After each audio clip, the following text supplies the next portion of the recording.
السلام علیکم۔ آج بروز پیر 7 اکتوبر RFI بلیٹن کے ساتھ میں ہوں نورین چودھری۔ سب سے پہلے headlines. Karachi airport signal پر دھماکہ، 2 چینی ہلاک، 1 زخمی، پولیس اور رینجرز اہلکاروں سمیت دیگر 16 افراد بھی زخمی۔ کار سوار خودکش حملہ آور قافلے کا منتظر تھا۔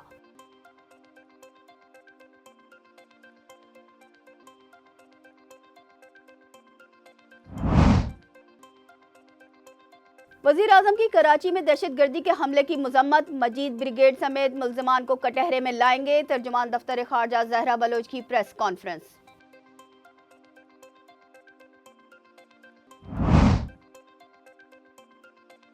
میاں والی میں مکڑوال کے قریب انٹیلیجنس بیسڈ کارروائی، فتنہ الخوارج کے ساتھ دہشت گرد ہلاک، 8 فرار۔ دہشت گرد بڑے حملے کی منصوبہ بندی کر چکے تھے، CTD کا انکشاف۔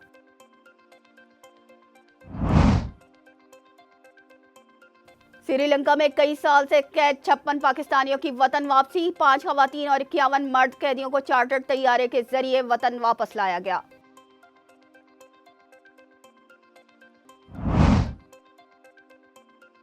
چین امریکہ کے لیے بڑا چیلنج، 2030 تک امریکہ اور چین کے جوہری ہتھیاروں کی تعداد برابر ہو جائے گی۔ امریکی محکمہ دفاع پینٹاگون کی رپورٹ میں ہوش ربا انکشافات۔ ICC women's T20 world cup, Bharat کی پاکستان کو 6 وکٹوں سے شکست۔ ہیڈ لائنز آپ نے ملاحظہ کی، چلتے ہیں خبروں کی تفصیلات کی جانب۔ کراچی میں ایئرپورٹ کے قریب رات گئے ہونے والے دھماکے میں چینی باشندوں سمیت 3 افراد جاں بحق اور 17 زخمی ہو گئے۔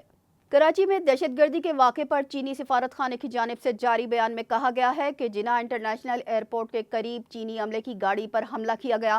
حملے میں 2 چینی باشندے ہلاک اور 1 زخمی، جبکہ کچھ مقامی شہری بھی متاثر ہوئے۔ چینی سفارت خانے کا کہنا ہے کہ پاکستان میں چینی سفارت خانہ اور قونصل خانہ دہشت گرد حملے کی شدید مذمت کرتے ہیں۔ ہم نے فوری ایمرجنسی پلان نافذ کر کے پاکستان سے تحقیقات کی درخواست کی ہے۔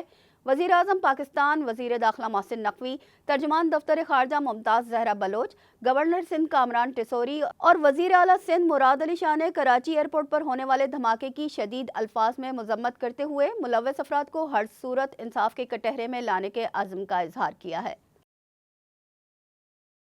میاں والی میں CTD کی کارروائی، فائرنگ کے تبادلے میں فتنہ الخوارج کے 7 دہشت گرد مارے گئے، جبکہ 8 فرار ہو گئے۔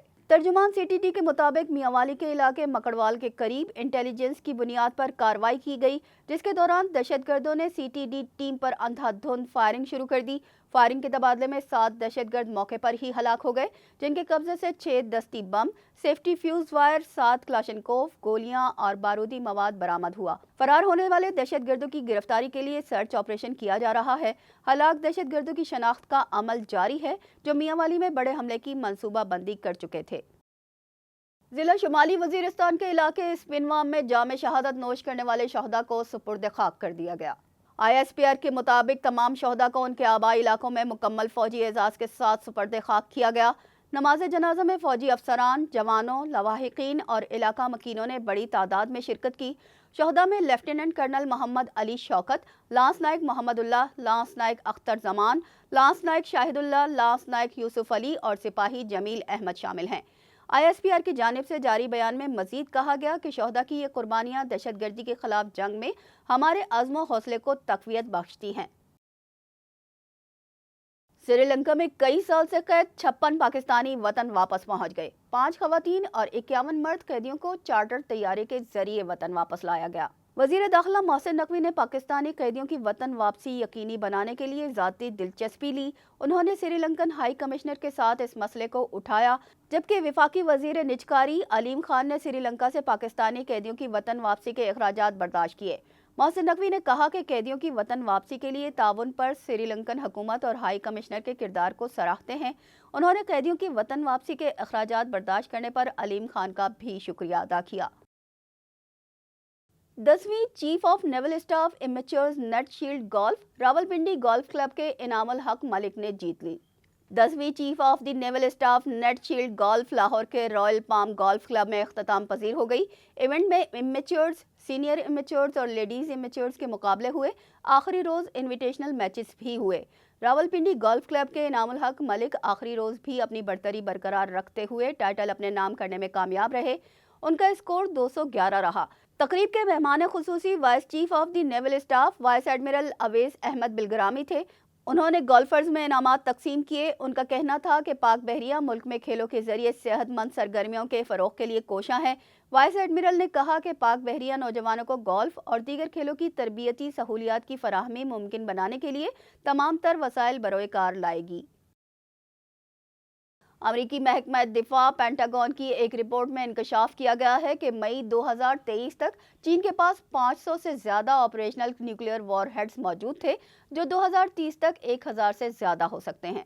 अमेरिका की आलमी इजारादारी को चीन के चैलेंज का सामना है। चीन मुआशी और अस्करी मैदान में अमेरिका से आगे बढ़ने के साथ साथ आर्टिफिशियल इंटेलिजेंस में भी सबकत ले रहा है। हथियारों की तादाद में तेज़ी से इजाफा हो रहा है। चीन 2030 तक अमेरिकी जौहरी हथियारों पर सबकत ले जा सकता है, जबकि कुछ माहिरीन का अंदाजा है कि ये हदफ 2027 तक भी हासिल किया जा सकता है। चीन दुनिया के सबसे बड़े मिसाइल प्रोग्राम पर काम कर रहा है। इसके पास तवील फासले तक मार करने वाले मिसाइल्स इंतहाई जदीद हैं, जिसमें कुरे अर्ज का कोई भी खित्ता उसके मिसाइल्स की रेंज से बाहर नहीं होगा। चीन ताइवान को अपना हिस्सा समझता है और इससे मुतालिक इसने पूरी तैयारी कर रखी है। उसी तरह लद्दाख को भी अपने मुल्क का हिस्सा समझता है और वहाँ अपनी फौजी नकलो हरकत को तेज तर करने के लिए तमाम नेटवर्क बिछा चुका है।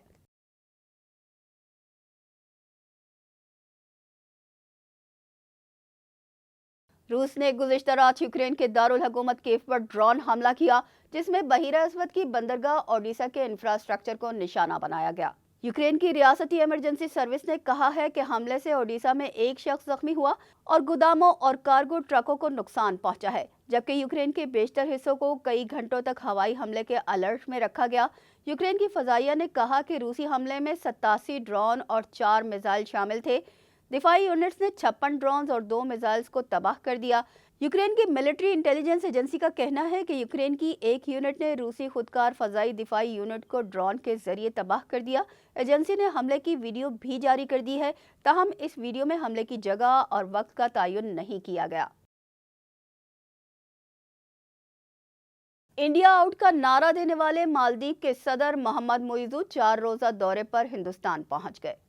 दिल्ली के असर रसूख को कम करने के वादे और इंडिया आउट की पॉलिसी पर गुज़िश्ता साल सदर बनने वाले मुइज़ू इक़्तिदार में आने के बाद पहली बार इंडिया का सरकारी दौरा कर रहे हैं।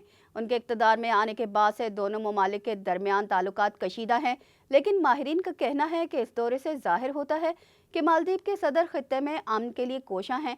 लेकिन हिंदुस्तान के वज़ीर आज़म नरेंद्र मोदी किस हद तक इस बात से इत्तफाक करते हैं, ये आने वाला वक्त ही बताएगा। भारतीय रियासत मणिपुर में हालात कशीदा हैं। सरकारी इमलाक, पुलिस स्टेशन पर हमले और पुलिस एहलकारों पर तशद्दुद के बाद पूरे इलाके को सील कर दिया गया है। मोदी सरकार की गलत पॉलिसियों की वजह से मणिपुर में खूनरेजी के नतीजे में हालात दिन ब दिन खाना जंगी की जानिब जा रहे हैं। सूरत हाल इस कदर गंभीर हो चुकी है कि जत्थों ने सरकारी इमलाक और पुलिस स्टेशन पर हमले शुरू कर दिए हैं। गुज़िश्ता कई रोज से मणिपुर के कबाइल के माबैन झड़पों के दौरान हजारों अफराद जान की बाजी हार चुके हैं।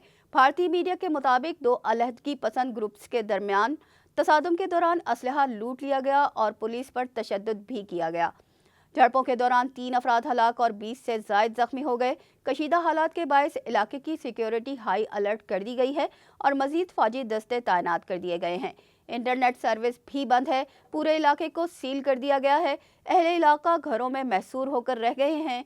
मणिपुर में तशद्दुद के खिलाफ जेनेवा में अक़वाम मुत्तहिदा के दफ्तर के बाहर एहतजाज किया गया। मुजाहिरीन ने कहा कि मोदी सरकार मणिपुर फसादात में अमन कायम करने में नाकाम हो चुकी है। ICC women's T20 world cup के 7वें मैच में भारत ने पाकिस्तान को 6 विकेटों से शिकस्त दे दी। दुबई इंटरनेशनल क्रिकेट स्टेडियम में होने वाले मैच में पाकिस्तान विमेंस टीम ने भारत के खिलाफ टॉस जीतकर पहले बैटिंग का फैसला किया और मुकर्ररा 20 ओवर्स में 8 विकेटों के नुकसान पर 105 रन बना सकी। भारतीय विमेंस टीम ने 106 रन का हदफ 18.5 ओवर्स में 4 विकेटों के नुकसान पर बआसानी हासिल कर लिया। इसके साथ ही न्यूज़ बुलेटिन अपने इख्तिताम को पहुंचा। हमें दीजिए इजाज़त। अल्लाह ने के मान।